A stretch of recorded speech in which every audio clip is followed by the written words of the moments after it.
Thank you, everybody, for coming out here today and for all of your kind words and commitments to this ongoing struggle.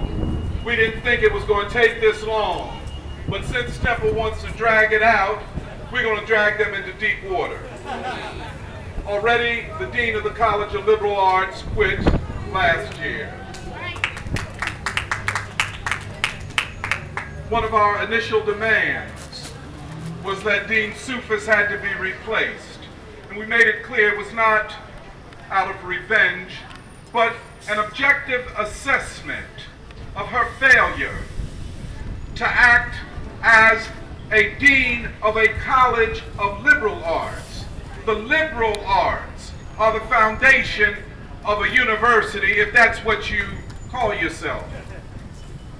African American studies, long denied a place in the white academy, burst on the scene as a result of the great struggle of the African American people in the 1960s and 70s.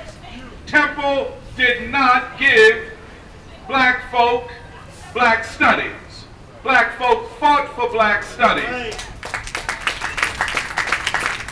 And to maintain it, we have to fight to maintain it, which also means not fighting only against the white leadership of Temple University, but the black misleadership at Temple University. Like Pam Africa said, it was the people, the community, and the students who marched that made it possible for Dr. Asante to once again become the chair of the Department of African American Studies.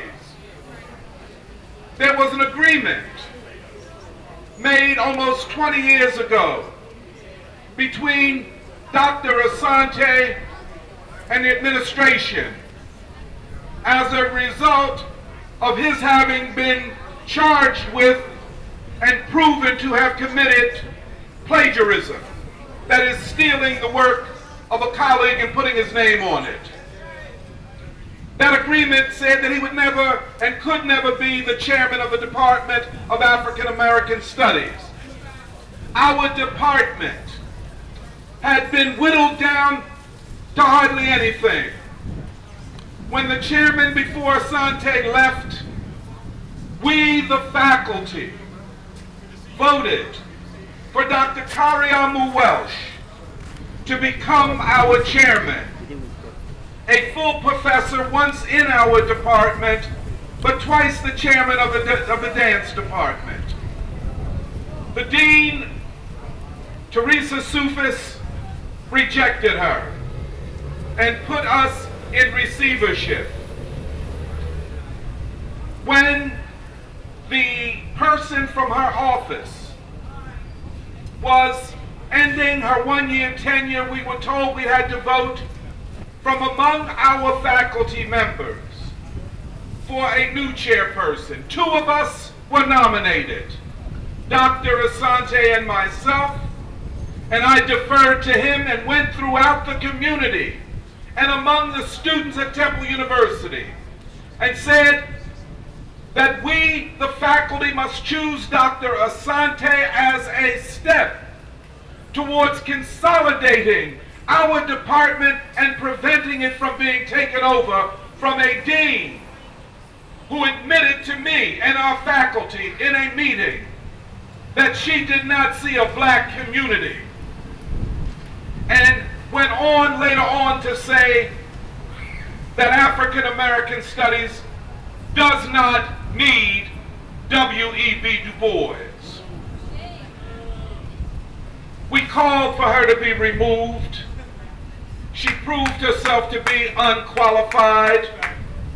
She did not understand Philadelphia, a black city. Let's be for real. A black city. This is why African American Studies is so important. Not just to African Americans, but to humanity itself. If you don't need Du Bois, who do you need? If you don't need Jimmy Baldwin, who do you need? If you don't need Toni Morrison, if you don't need Cornel West, who do you need?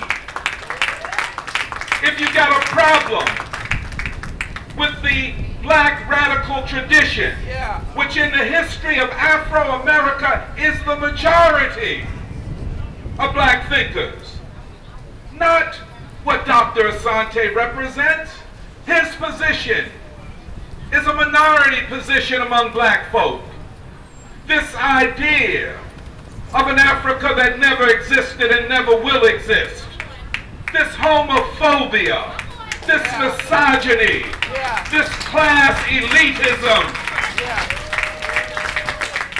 this willingness to associate with any and all enemies of black Philadelphia, and especially the poor, is not what we need. Wearing a dashiki and taking on an African name does not make you a freedom fighter. Let me just say a couple of other quick things. Everyone who said this fight is not about Dr. Monteiro, they're absolutely right. I wish that I did not have to stand in front of you all today, in some ways speaking on my own behalf. I would prefer to speak on behalf of other people. That's why in 1981, when Mumia was arrested, I was among the first people to join the fight for his freedom. So I don't want to be here, but I'm here because we have to take on this neoliberal bill in money. They have put profits before people. And thus, when you combine that capitalist ethos with a racist and white supremacist mentality, now of course they don't wear Ku Klux Klan uniforms. Of course they will not call you face to face the N-word. We know that. Okay. Of course they do have a certain kind of racial protocol as long as you accept the fact that you're supposed to act as an inferior. All of that is a given. But the way they practice white supremacy today is through their control and power over institutions. Take African American studies. How could you be indifferent to the state of African American studies, where 8 professors have left the department in a matter of 4 or 5 years? 3 women have left in the last year. 2 black women, 1 last year, 2 weeks before classes left. 2 weeks before classes began this semester, another black woman left. What does that tell you? A hostile work environment. That's right. A misogynist work environment. A my way or the highway work environment.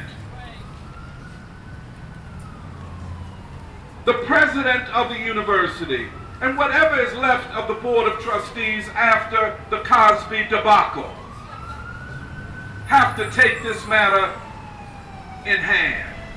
African American studies, and I want to emphasize this, is not just another discipline. It is, in the final analysis, the institutional center of the fight against white supremacy. You're not going to get it in history. You're not going to get it in sociology. And that's not to say everybody in those departments are white supremacists. But they do not proceed from an anti-white supremacist ideology and worldview.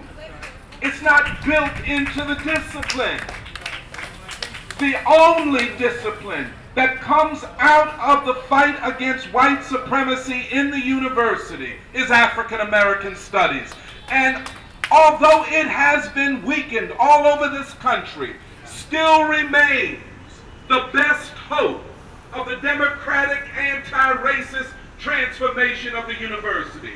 You take black studies out, you back to business as usual. You back to the old slave mentality. Let me just end on this. There's a thing called the black radical tradition.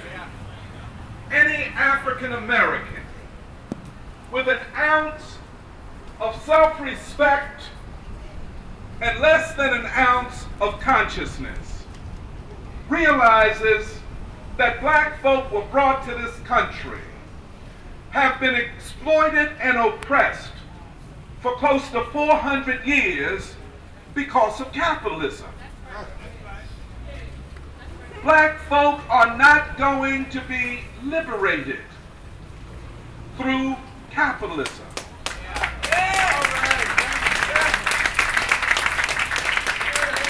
Now that, to many people, is a revelation.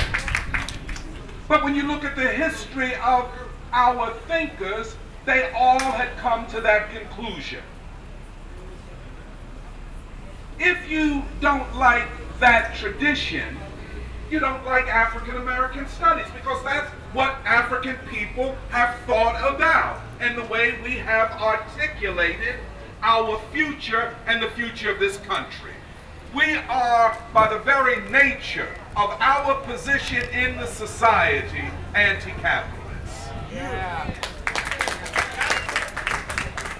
Black folk are poor people, but black folk are dignified people. Yeah.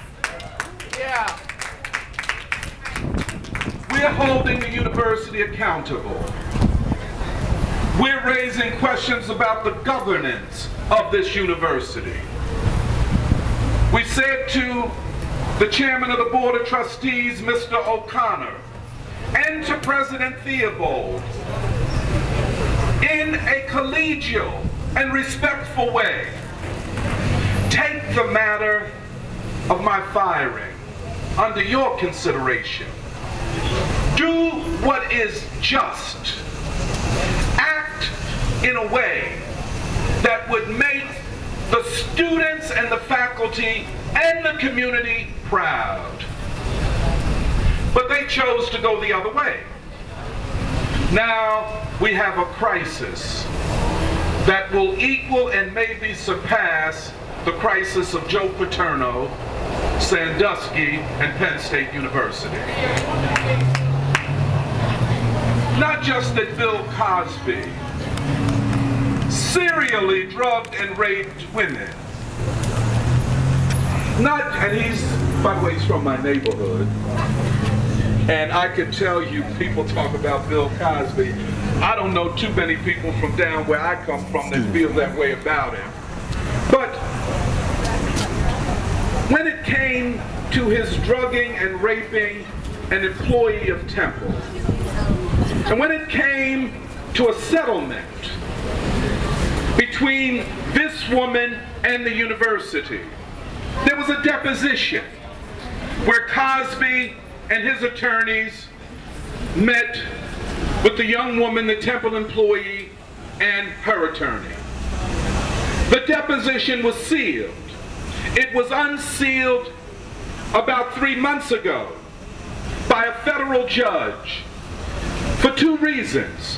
One, a woman in California who was bringing more than a civil case, a criminal case, claiming that when she was 15, Cosby took her to the Playboy Mansion, drugged her, and had sex with her. But the deposition revealed certain things about the leadership of Temple, and they're not very nice. Mr. O'Connor, in defending Mr. Cosby, so defamed and bullied the young woman and her attorney that they had to go into federal court to ask for relief. And the only reason a federal judge didn't rule on it is because the case, the settlement, came before the judge could rule. But that deposition exposes that Mr. O'Connor and the administration of Temple, which has paraded Mr. Cosby in front of incoming freshmen, in front of graduates and their families, as what Temple is, as what Temple graduates turn out to be, as they say, Temple made. That they had defended what we now know is a rape culture. We ask them, act on behalf of justice. They told us that we don't have to listen to you. We'll do it our way. Well, now your way has brought the university into a general crisis, the likes of which few universities in this country have ever experienced. Listen, some people say when we win, or maybe we will win. We will win.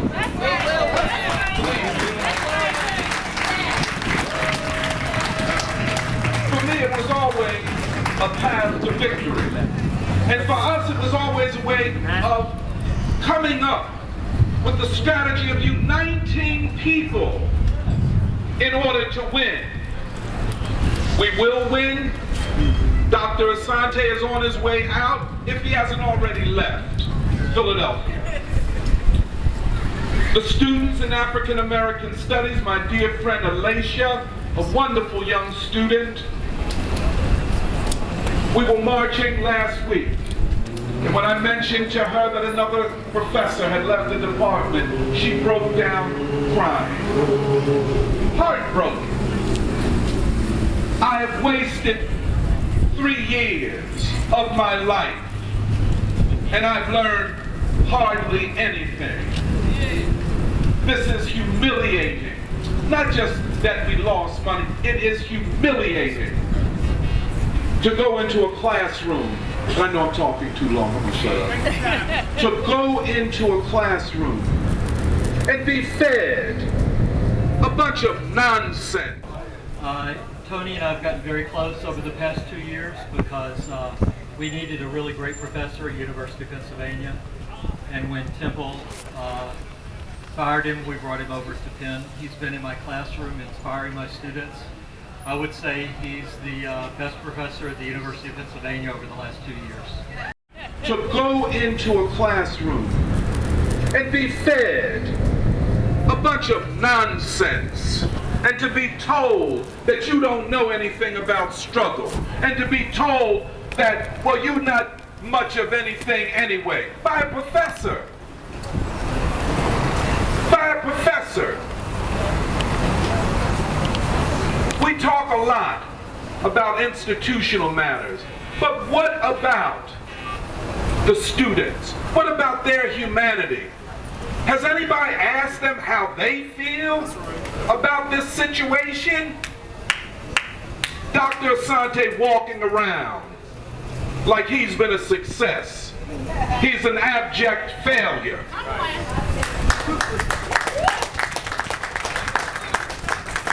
And I'll be very frank, a fraud and a perpetrator of a fraud. Who has hustled the university and anybody else that he could hustle. And the community has to say to him now, enough is enough is enough. But Professor Asante is not the major or the central object of our concern. It is the Board of Trustees and it is President Theobald. And you will do the right thing here in Philadelphia. You will do the right thing here in North Philadelphia. The first board meeting of the Board of Trustees is October 13th this year. We want to be on the agenda. Yes. We know that Mr. O'Connor, the chairman of the board's future, will be decided, or at least voted upon there. I don't know that the university can go forward with him. He is tainted by his own behavior. But we want to be on the agenda. We tried to get on the agenda of the one in the spring. And they just viciously and horribly treated the students. That's right. That's right. It's hard. So we're going to try to get on this one. If we don't get on it directly, we know other ways to get on the board of directors' agenda. But then we're still going to have Du Bois and James Baldwin lectures in the fall. And in January of 2016, we will hold here at Temple University a conference that will look at the Black radical tradition. And at that conference, there will be such important thinkers as Angela Davis, Cornel West, Robin N.G. Kelly, and others. And we invite all of you to be a part of that.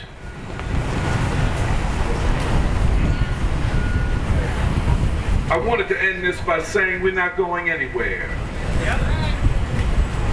We've taken our stand and we can't be turned around. I mentioned to Dr. Asante when this thing first went down, and he thought I was joking. I said, I'm from North Philadelphia. He said, I know that. I said, I'm from the Tenderloins. He didn't know about that. And I said, what that means is that we fight. I was saying to my friend Purnell,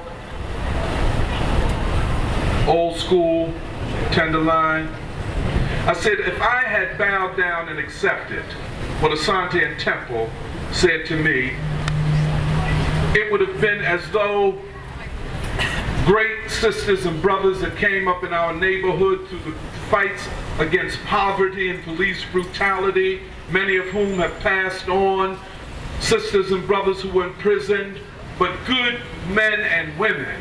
If I had bowed down and let this happen and not appealed to the people for support, it would be like their lives meant nothing. Their lives have meant everything. And the lives of the working people of North Philadelphia mean everything. And we fight because we are part of them. So thank you very, very much.